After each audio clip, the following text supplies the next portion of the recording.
بسم الله الرحمن الرحيم. إنا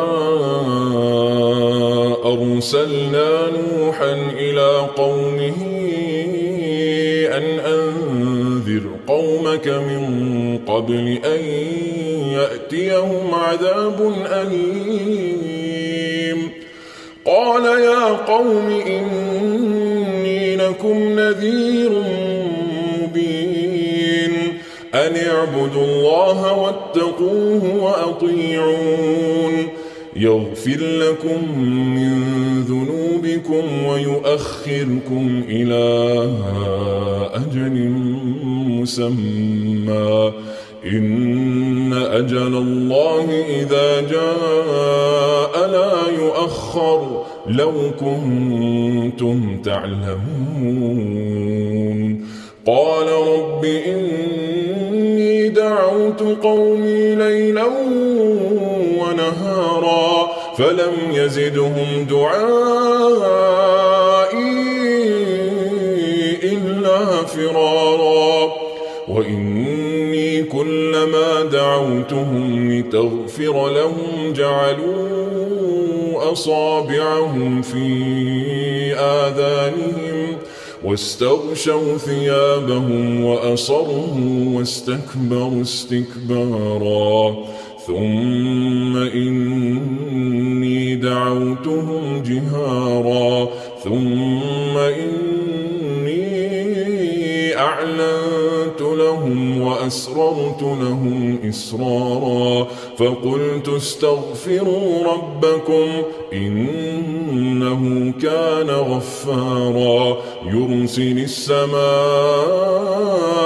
عليكم مدرارا ويمددكم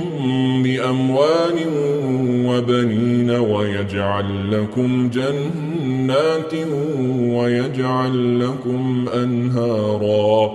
ما لكم لا ترجون لله وقارا وقد خلقكم أطوارا ألم تروا كيف خلق الله 7 سماوات طباقا وجعل القمر فيهن نورا وجعل الشمس سراجا والله أنبتكم من الأرض نباتا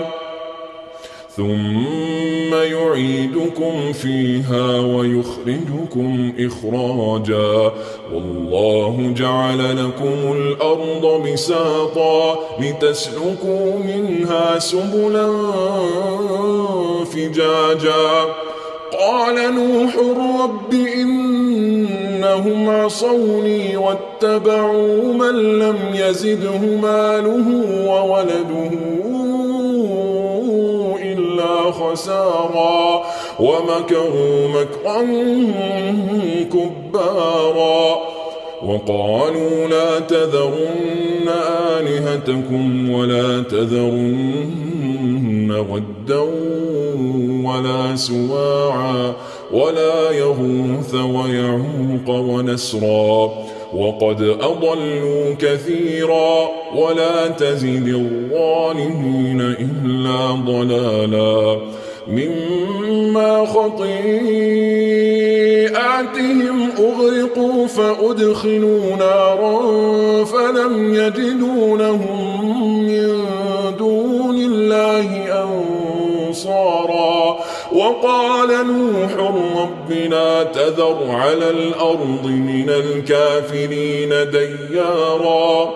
إنك إن تذرهم يضلوا عبادك ولا يلدوا إلا فاجرا كفارا رب اغفر لي ولوالدي ولمن دخل بيتي مؤمنا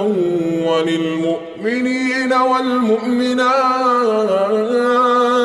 ولا تزد الظالمين إلا تبارا.